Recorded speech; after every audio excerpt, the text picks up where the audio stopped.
too long. So just FYI again, food may come in the door, so don't get distracted. Young ladies, when they bring food in, they're going to pass by me and go into the kitchenette over there. First, I want to start by reviewing some of the fact books. Inside of your file folders is a set of fact books. These are the fact books. You can locate the fact books on the web at www.nvsu.edu//IR. Stands for institutional research. The fact books are very interesting because they break down every student aspect, every department aspect. They break down the university as a whole. What was your website? www.nvsu.edu/IR. IR stands for institutional research. They're very, very interesting because you find the enrollment, you find the number of students over the course of years. You find out where the different departments fell off at. You find out how much instructors, professors, and doctors make, which is very interesting. All of those things are in the institutional research. You find out who was the department chair in 19 whatever, you know, on there. But I pulled these particular fact books because these are the 4 years we've been here. Note that the second fact book has 11, 12, should be 10, 11 as opposed to 11, 12. These fact books are the 4 years that we've been at that, and most of us in here graduated high school in 2009. So if you look, the business department is under the College of Professional Studies. Now, the different disciplines of business are broken down in the College of Professional Studies. As you can see, there's a light gray shaded area for accounting, there's business administration, and there's office administration. And on the bottom where it says PS total, that is the total number of students for 2001, 2002, 2003, and so on and so forth. As you can see, office administration was one of our programs that got phased out here last semester. Was the last semester that office administration was here. Well, if you look at office administration, you can see the numbers across the years. You can see how many students graduated out of office administration over the course of years. This will be the last year we'll graduate. Okay, this will be the last year for the degree in OA. And if you look at business administration, you'll see the numbers for business administration, and you'll see the numbers for accounting. I thought it was very necessary that I show you these numbers because out of the 134 students, and we just look at 2010, which is more current for us. If you just look at 2010 and look at 134, out of the total number of degrees that came out of the College of Professional Studies, mind you, we're talking about applied technology, we're talking about communications, criminal justice, social work, speech communications. Out of that 134, guess who graduated the most students? Social work. Who? You would think social work.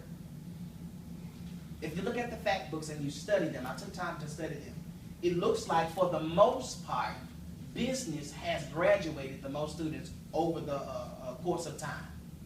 If you look, the numbers, as you go over to the other fact books, the numbers change slightly. But the problem that I kept seeing with the fact books is that every time I flip through different years, the numbers aren't changing that much. So they're saying that's a problem to me. That means that we're not growing. That means we're stagnated where we are. So our department is simply merely existing. The business department. As we know that the enrollment for the whole institution is going down. We all know this. But it's funny that the enrollment for the institution is going down, but business is still, although the enrollment is going down, business is still graduating most students. How do you eat an elephant? One bite at a time. One bite at a time, one piece at a time. We have to do what we have to do in our department. If we make our department ultimately successful, it helps the institution. The thing that's out on the campus now is that the business department doesn't have anything going on. We don't do anything beyond coming into this building, going to class, and going back home. Yeah? Y'all agree? That's what we do. Every other department has clubs. Every other department has all of these things. Every other department has scholarships. Every other department has internships. And we have, and guess what? Although math and science get all of the internships, guess who has the highest paid internships? We do. How many of us have been on internships over the summertime? One person. So that's what I'm saying. We have to be the catalyst for change in this department.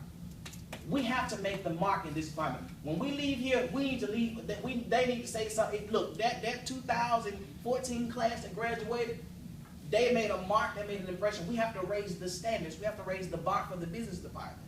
Because I don't know about nobody else, but I don't want nobody talking down on the business. I will fight you. No way. About talking about the business department. Because I'm passionate about what I do. I didn't come into business because it was just something to do. I came into business because I have a passion for business. I have a passion for people. I got tired of going to different offices and the administrative person behind the desk is being rude or telling you no or won't give you no answers. I wanted to be the person who sat in the seat to where I could change that for people. If you look inside your folders, you also have an agenda. We're going to follow the agenda as accordingly. There's a slide presentation that I want to do. It's very, very short, something I put together myself. Note, it's very interesting. Take a look at your fact books. Keep looking at your fact books. Study your fact books. Before I say that, to build a stronger foundation, you also all have a, if I can flip the lights just for a second, SWOT analysis. I gotta say this. The SWOT analysis is the sheet that's behind the fact books. And I failed to mention that in the fact books, on the back of the fact books, this is the number of instructors, professors that we have in our department. So I thought it was necessary that I compare the number of students that we have to the faculty that we have. Because if you don't have enough faculty, you can't, effectively assist the students. So that's on the back, and then you can also see how much they make. But in the SWOT analysis, everybody know what a SWOT analysis is, right? What does SWOT stand for? Opportunity and threats. Good. Everybody pretty much by now should have prepared a SWOT analysis. This particular SWOT analysis, as you can see, the gentleman and the lady that prepared it, their name are on the top of the SWOT analysis. But this is a professional one that was done for Mississippi Valley State University. It's too broad to cover here, but I want you to turn to the strategic weaknesses of the university and tell me what the first bullet says. That's the problem. Why would student achievement be your first bullet in the weakness? That's a problem. That should not exist.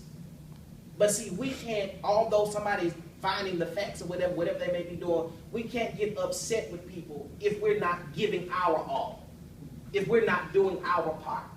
Your best recruiters are, guess who? Students are your best recruiters. Because we can go into the places where instructors can go into, or we can reach the people that they may not can reach, but we are an extension of their hand. So we have to go back and we got to bring people in here. So we won't get a SWOT analysis that said student achievement is a weakness. So what you're saying is, she ain't achieving nothing. I ain't going nowhere. So that's what you're trying to say for real though? Mm-hmm. And then if you look at the strengths, what teed me off the most is one of the strengths, which was listed in the top part of the strengths, was the fact that Mississippi Valley State is present in the Mississippi Delta. Come on now. This is a strength. It's an advantage. It's good that we are present here. But it's a sad case when you got to say just because you there is a strength. When you ain't got nothing else, you're going to put that on the SWOT analysis. So I thought it was interesting that you all see this so you all can see the external view of what folk think or what folks see. Real short presentation. The organizational structure of the foundation for the executives was this. This was the question I asked myself. Where do you see your department in the future?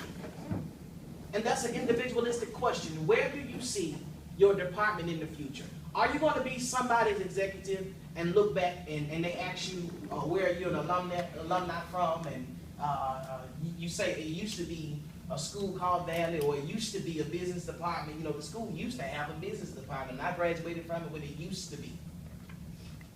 Where do you see your department in the future?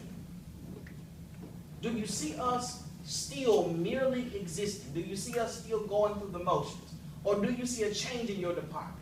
Are we going to get the proper respect that we should have? Why would you go get the math department to be the first people to go to the Capitol building when your first choice should have been business students? Wouldn't you agree?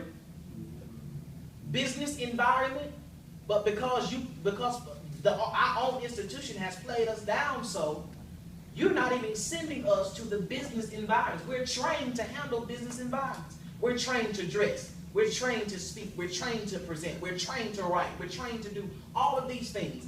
But you pick math students to go and fund them to go and give them money to go to do what we're supposed to be doing because you're a bit biased because you think we ain't got nothing going on. Where do you see your department in the future? This is how I see my department. This is what I came up with. That's why we have the business administration department, the student executives. We're business students about the business of business. Here, here.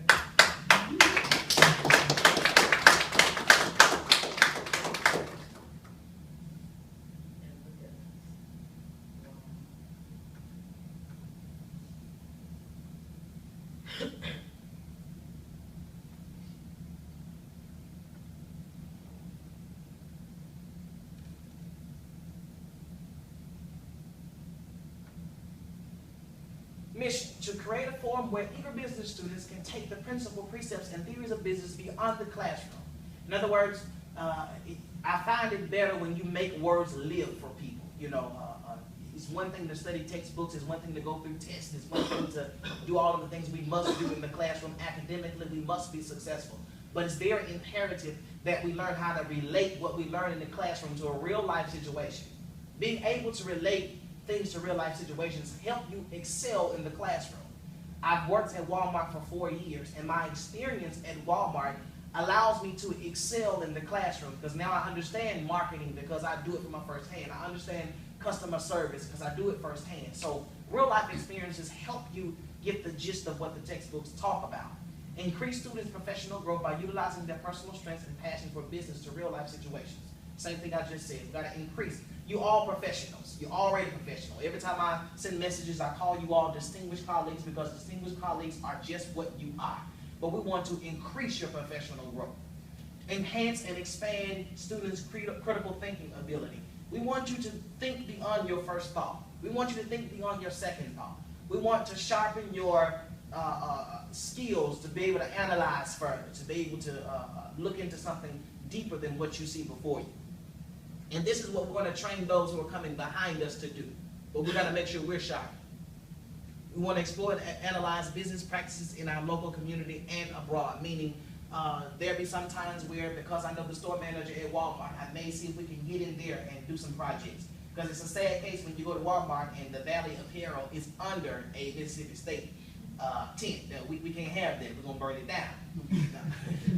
We want to make sure that we get out there so that we can make our mark in the community as business students. Not only Walmart, but there are other local businesses. You have Valley alumni who have businesses here. You have Cornelius that's here who has a business. You know, so we want to make sure we collaborate with him. We want to make sure we help him, assist him in whatever way that we can. The goals and proposed activities. These are just some things that we plan to do.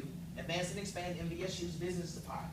We want to make sure that when we leave here, at least for every one person, we can move 1 or 2 students to come over and join the business department. I worked new student orientation for that reason. Because I was at new student orientation, I got at least 3 to 4 students to major in business. They're freshmen now, they'll be sophomores next semester, and by their second sophomore year, they'll be over here. So let's try to expand our department. Let's try to say the business department got something going on. Let's do it. Let's turn up over here.